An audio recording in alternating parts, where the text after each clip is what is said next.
Hello friend, welcome back to study wire YouTube channel. और इस lecture में हम प्रैक्टिस सेट नंबर 2 डिस्कस कर रहे हैं जो बाल विकास और शिक्षा शास्त्र का है। और यार इसमें टोटल क्वेश्चन होंगे 30 और कोशिश करिए कि इस 30 में से कम 25 प्लस क्वेश्चन आपसे सही हो, क्योंकि इसमें पूरा का पूरा सिलेबस के आधार पर हमने फ्रेम किया है इसे।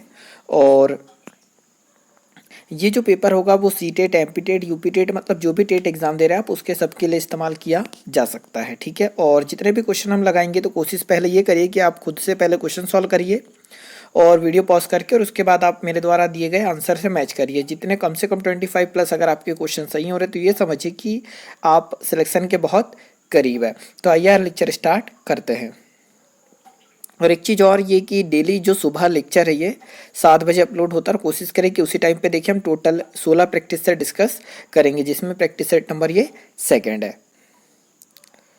तो सबसे पहला क्वेश्चन हो जाएगा कि निम्न में से कौन सा कथन विकास और अधिगम के बीच संबंध को सर्वश्रेष्ठ रूप से जोड़ता है, ठीक है। मतलब ऐसा कौन सा कथन है जो कि विकास और अधिगम के बीच के संबंध को सर्वश्रेष्ठ रूप से जोड़ता है। तो पहला ऑप्शन यहाँ पर दे रखा है कि विकास अधिगम से स्वतंत्र है। सेकंड ऑप्शन है कि अधिगम विकास के पीछे है।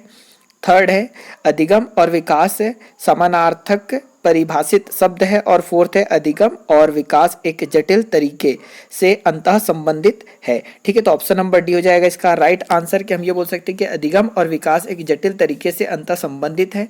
अधिगम एवं विकास दोनों ही जीवन पर्यंत चलने वाली प्रक्रिया है। अधिगम से ही विकास होता है, अर्थात विकास के लिए अधिगम का होना अनिवार्य होता है। क्वेश्चन नंबर 2 देखते हैं। क्वेश्चन नंबर 2 हो जाएगा कि मानसिक परिपक्वता की ऊंचाइयों को छूने के लिए प्रयासरत रहना किससे संबंधित है, ठीक है। मतलब मानसिक परिपक्वता की ऊंचाइयों को छूने के लिए प्रयासरत रहना किससे संबंधित है। तो पहला ऑप्शन है किशोर अवस्था, सेकंड है प्रौढ़ अवस्था, थर्ड है पूर्व बाल्यावस्था और फोर्थ है उत्तर बाल्यावस्था। तो इसका ऑप्शन नंबर फर्स्ट हो जाएगा राइट आंसर, किशोर अवस्था। मतलब मानसिक परिपक्वता की ऊंचाई को छूने के लिए किशोर अवस्था में निरंतर प्रयासरत रहना चाहिए। किशोर अवस्था में ही संज्ञानात्मक एवं संवेगात्मक विकास तेजी से होता है। क्वेश्चन नंबर 3 देखते हैं कि बाल्यावस्था की प्रमुख मनोवैज्ञानिक विशेषता क्या है, ठीक है। जो बाल्यावस्था की प्रमुख मनोवैज्ञानिक विशेषता क्या है। तो पहला ऑप्शन है दूसरों पर निर्भरता, सेकंड है सामूहिकता की भावना, थर्ड है धार्मिकता और फोर्थ है अनुकरणात्मक प्रवृत्ति का अभाव। तो यार ऑप्शन नंबर 2 हो जाएगा इसका राइट आंसर, सामूहिकता की भावना। हम ये बोल सकते हैं कि बाल्यावस्था में प्रमुख मनोवैज्ञानिक विशेषता सामूहिकता की भावना है। बाल्यावस्था में बच्चे एक साथ रहना, पढ़ना, खेलना, अर्थात वे एकांत में रहना पसंद नहीं करते, समूह में रहना पसंद करते हैं और सामूहिकता के प्रति उनका आकर्षण बना रहता है। क्वेश्चन नंबर 4 हो जाएगा कि निम्नलिखित में से कौन सा वृद्धि और विकास के सिद्धांतों से संबंधित नहीं है। मतलब इन 4 ऑप्शन में से ऐसा कौन सा है जो कि वृद्धि और विकास के सिद्धांतों से संबंधित नहीं है। तो पहला ऑप्शन हो जाएगा निरंतरता का सिद्धांत, सेकंड है वर्गीकरण का सिद्धांत, थर्ड है समन्वयन का सिद्धांत और फोर्थ है वैयक्तिकता का सिद्धांत। तो ऑप्शन नंबर 2 हो जाएगा राइट आंसर, की वर्गीकरण का सिद्धांत। निरंतरता का सिद्धांत, समन्वयन का सिद्धांत और वैयक्तिकता का सिद्धांत वृद्धि और विकास के सिद्धांत से संबंधित होता है, और वर्गीकरण का सिद्धांत इससे संबंधित नहीं है। अगला देखते हैं क्वेश्चन नंबर 5वां कि जीव सांख्यिकी सिद्धांत का प्रतिपादन किस मनोवैज्ञानिक ने किया था, ठीक है। मतलब जीव सांख्यिकी सिद्धांत का प्रतिपादन किस मनोवैज्ञानिक ने किया था। तो पहला ऑप्शन है फ्रांसिस गाल्टन, सेकंड है सोरेनसन, थर्ड है लेमार्क और फोर्थ ऑप्शन है लेविन कर्ड, ठीक है। तो 5वें का आंसर नंबर हो जाएगा first right answer, Francis Galton, ठीक है। मतलब जीव सांख्यिकी सिद्धांत का प्रतिपादन किया था कौन ने, तो फ्रांसिस गाल्टन ने। अगला देखते हैं क्वेश्चन नंबर 6वां कि निम्नलिखित में से कौन से सामाजिकरण के गौड़वाहक को कहते हैं, ठीक है। तो पहला ऑप्शन हो जाएगा विद्यालय और आस पड़ोस, सेकंड है विद्यालय और निकटतम परिवार के सदस्य। थर्ड ऑप्शन हो जाएगा परिवार और रिश्तेदार, और फोर्थ ऑप्शन हो जाएगा परिवार और आस पड़ोस। तो ऑप्शन नंबर सेकंड हो जाएगा राइट आंसर विद्यालय और निकटतम परिवार के सदस्य। हम ये बोल सकते हैं कि विद्यालय और निकटतम परिवार के सदस्य सामाजिककरण में गौड़वाहक माने जाते हैं, जबकि विद्यालय और आस पड़ोस परिवार और रिश्तेदार तथा परिवार और आस पड़ोस सामाजिककरण के प्रधानवाहक माने जाते हैं। अगला देखते हैं क्वेश्चन नंबर 7वां। यह हो जाएगा वाइगोत्स्की बच्चों के सीखने में निम्नलिखित में से किस कारक की महत्वपूर्ण भूमिका पर बल देते हैं। ठीक है, तो ऑप्शन नंबर देखो, पहला ऑप्शन हो जाएगा सामाजिक, सेकंड हो जाएगा अनुवांशिक, थर्ड हो जाएगा नैतिक और फोर्थ हो जाएगा शारीरिक। ठीक है, तो वाइगोत्स्की बच्चों के किस सिद्धांत पर बल देते हैं, तो सामाजिककरण के में। ठीक है, तो ऑप्शन नंबर फर्स्ट हो जाएगा इसका राइट आंसर।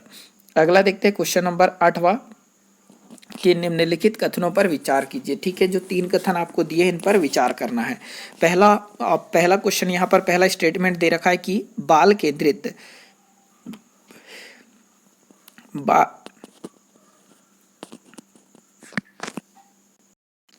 पहला ऑप्शन हो जाएगा बाल केंद्रित शिक्षा में अध्यापक शिक्षार्थियों का सहयोगी एवं मार्गदर्शक दोनों होता है। ठीक है, सेकंड यहाँ स्टेटमेंट दे रखा है कि बाल केंद्रित शिक्षा का उद्देश्य बालकों का सर्वांगीण विकास करना होता है।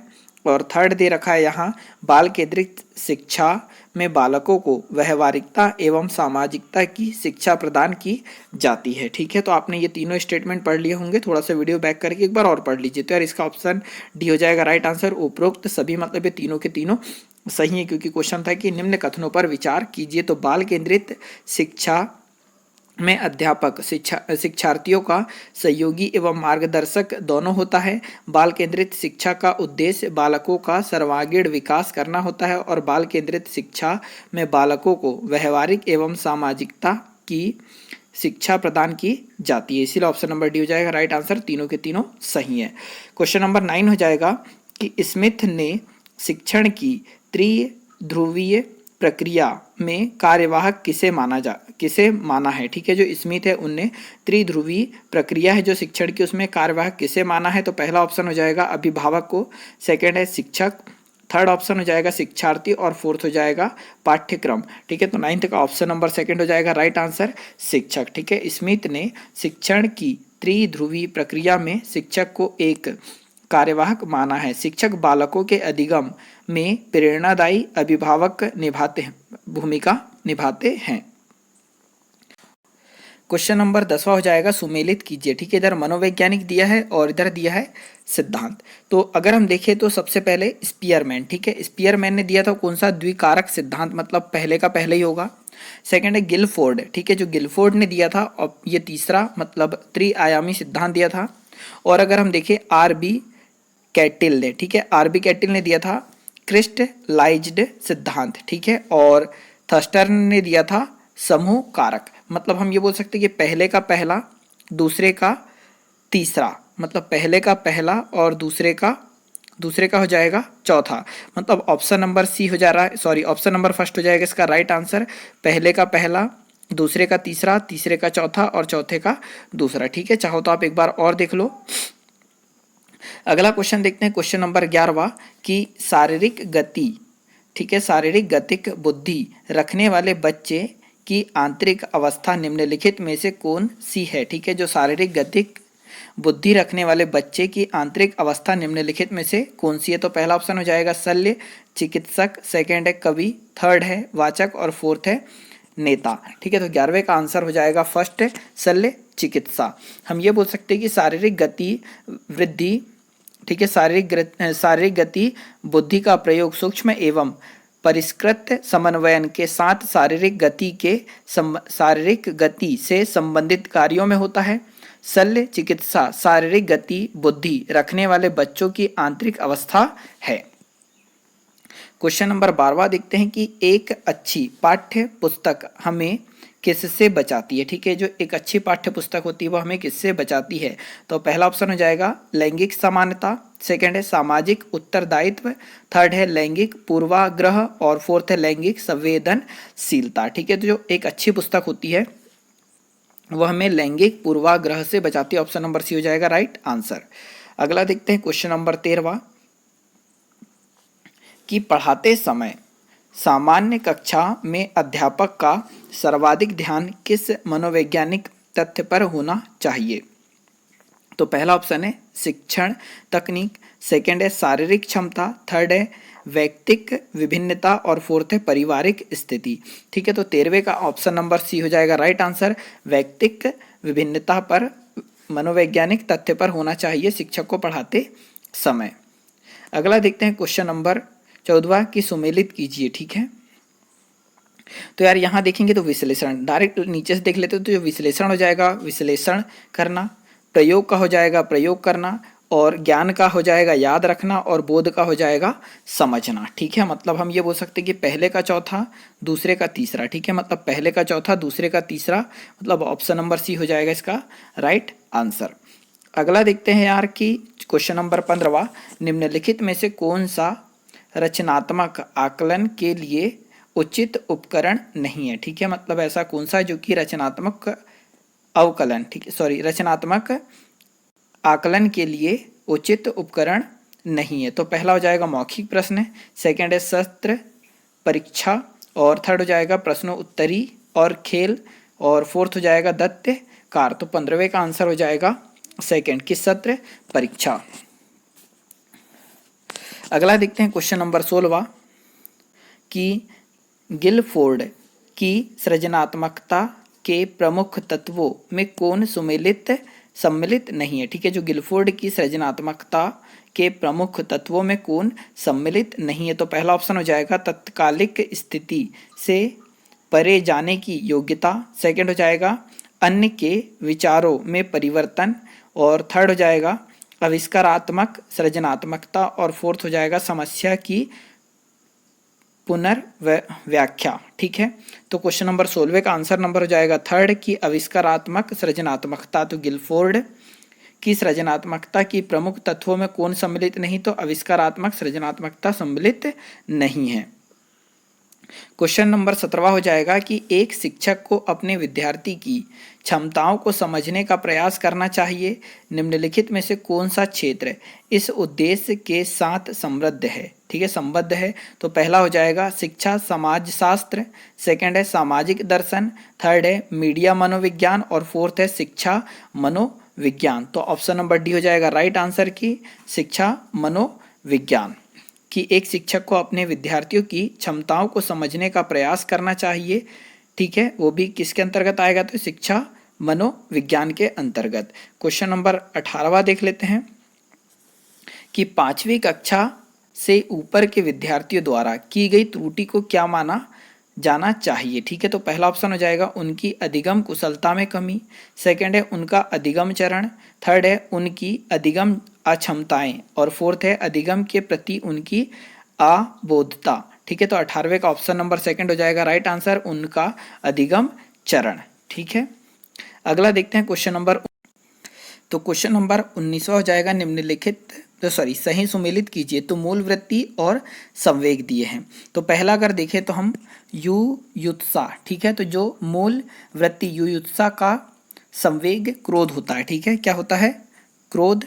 वहीं पर अगर हम देखें तो काम प्रवृत्ति का संवेग कामुकता होता है, ठीक है। काम प्रवृत्ति का क्या होता है, तो कामुकता मतलब डी। वहीं पर देखें तो दैन्य मूल प्रवृत्ति ये किससे निर्भर होती है, तो आत्महीनता, और फोर्थ का हो जाएगा आमोद, ठीक है। मतलब यहाँ ऑप्शन नंबर इसका हो जाएगा सी राइट आंसर, ठीक है। एक बार और स्लाइड नीचे करके या वीडियो बैक करके देख लीजिए। क्वेश्चन नंबर 20 हो जाएगा कि जब बच्चे की दादी उसे उसकी माँ की गोद से लेती है तो बच्चा रोने लगता है, वह किस कारण से रोता है, ठीक है। तो पहला ऑप्शन हो जाएगा वियोग दुश्चिंता, सेकंड है सामाजिक दुश्चिंता, और थर्ड है संवेगात्मक दुश्चिंता, और फोर्थ हो जाएगा अजनबी दुश्चिंता, ठीक है। तो यार 20वें का ऑप्शन नंबर फर्स्ट हो जाएगा राइट आंसर, वियोग दुश्चिंता के कारण बच्चा रोने लगता है। क्वेश्चन नंबर 21 देखते हैं कि रुचि, आदत व सामुदायिकता किस प्रकार के प्रेरण के उदाहरण है, ठीक है। जो रुचि, आदत और सामुदायिकता किस प्रकार के प्रेरण के उदाहरण है। तो पहला ऑप्शन हो जाएगा अर्जित प्रेरक, सेकंड जन्मजात प्रेरक, और थर्ड हो जाएगा मनोवैज्ञानिक प्रेरक, और फोर्थ हो जाएगा स्वाभाविक प्रेरक, ठीक है। तो 21वें का ऑप्शन नंबर फर्स्ट हो जाएगा राइट आंसर, अर्जित प्रेरक मतलब रुचि, आदत और सामाजिक सामुदायिकता, यह हो जाएगा अर्जित प्रेरक के उदाहरण। अगला क्वेश्चन नंबर 22वां देखते हैं कि अभिप्रेरणा के स्रोत कौन कौन से है, ठीक है। जो अभिप्रेरणा के स्रोत कौन कौन से है, तो पहला ऑप्शन हो जाएगा आवश्यकता, सेकंड है चालक, थर्ड है प्रेरक, और फोर्थ हो जाएगी इच्छा, ठीक है। तो ऑप्शन नंबर डी हो जाएगा राइट आंसर की अभिप्रेरणा के स्रोत कौन कौन से हैं, तो इच्छा, डी हो जाएगा इसका राइट आंसर। अगला देखते हैं क्वेश्चन नंबर 23 की थर्स्टर्न तथा लिकर्ट निम्न में से किसके मापन से संबंधित है, ठीक है। तो पहला ऑप्शन हो जाएगा बुद्धि, सेकंड है अभिवृत्ति, थर्ड है मूल्य, और फोर्थ है व्यक्तिक, ठीक है, व्यक्तित्व। तो 23वें का आंसर नंबर हो जाएगा सेकंड अभिवृत्ति। जो थर्स्टर्न और लिकर्ट थे वो किससे संबंधित थे, तो अभिवृत्ति के मापन से संबंधित थे। अगला देखते हैं क्वेश्चन नंबर 24 कि कौन सी विशेषता संयोगात्मक स्थिति की सीमा में नहीं आती, ठीक है। कौन सी विशेषता संयोगात्मक स्थिति की सीमा में नहीं आती। तो पहला है आमने सामने की अंतःक्रिया, सेकंड है वैयक्तिक जवाबदेही, थर्ड है कार्यों पर जोर, और फोर्थ है शिक्षक केंद्रित, ठीक है। तो 24वां का ऑप्शन नंबर हो जाएगा डी राइट आंसर, शिक्षक केंद्रित मतलब कौन सी विशेषता संयोगात्मक स्थिति की सीमा में नहीं आती, तो शिक्षक केंद्रित। क्वेश्चन नंबर 25 हो जाएगा कि मनोविज्ञान का शिक्षा के क्षेत्र में सबसे बड़ा योगदान क्या है, ठीक है। जो मनोविज्ञान है उसका शिक्षा के क्षेत्र में सबसे बड़ा योगदान क्या है, तो पहला ऑप्शन हो जाएगा विषय केंद्रित शिक्षा, सेकंड है शिक्षक केंद्रित शिक्षा, और थर्ड है क्रिया केंद्रित शिक्षा, और फोर्थ है बाल केंद्रित शिक्षा। तो 25वें का ऑप्शन नंबर डी होगा राइट आंसर, बाल केंद्रित शिक्षा। क्वेश्चन नंबर 26 हो जाएगा कि निम्नलिखित में से कौन सा कारक भाषा विकास को प्रभावित करता है, ठीक है। मतलब निम्न में से कौन सा कारक भाषा विकास को प्रभावित करता है। तो पहला हो जाएगा बुद्धि, सेकंड है स्वास्थ्य, और फोर्थ है जन संचार माध्यम, और फोर्थ है ये सभी। तो यार ऑप्शन नंबर डी हो जाएगा इसका राइट आंसर, यह सभी मतलब भाषा विकास को प्रभावित करते हैं। तो बुद्धि करती है, स्वास्थ्य करता है, और जन संचार माध्यम। क्वेश्चन नंबर 28वां हो जाएगा कि पूर्वाग्रही किशोर या किशोरी निम्नलिखित में से किसके प्रति कठोर होंगे। तो ऑप्शन नंबर सी हो जाएगा राइट आंसर इसका, सम प्रत्यय के प्रति। अगला देखते हैं क्वेश्चन नंबर 29 की व्यक्तिगत विभिन्नता से संबंधित प्रत्यय पर सर्वप्रथम किस मनोवैज्ञानिक ने कार्य किया था, ठीक है। मतलब व्यक्तिगत विभिन्नता से संबंधित प्रत्यय पर सर्वप्रथम किस मनोवैज्ञानिक ने कार्य किया था। तो ऑप्शन नंबर फर्स्ट हो जाएगा राइट आंसर, गाल्टर्न ने, ठीक है। अगला देखते हैं क्वेश्चन नंबर 30 की सुमेलित कीजिए, ठीक है। तो तीसरा है सुमेलित कीजिए। तो पहला ऑप्शन है यहाँ गिलफोर्ड, ठीक है। तो गिलफोर्ड का आ जाएगा यार सेकंड। गिलफोर्ड ने क्या किया था, बहुतत्व सिद्धांत दिए थे। वहीं पर अगर हम देखें तो समूह तत्व सिद्धांत, ठीक है। जो समूह तत्व सिद्धांत है वह दिए थे बिने ने, ठीक है। समूह तत्व सिद्धांत बिने ने, और त्रिआयामी सिद्धांत ये थार्नडाइक ने दिए थे, और एक तत्व सिद्धांत दिया था कौन ने, थर्स्टर्न ने। तो यार इस लेक्चर में तो इतना ही, अगले लेक्चर में फिर मुलाकात होगी। जब तक के लिए जय हिंद, जय भारत।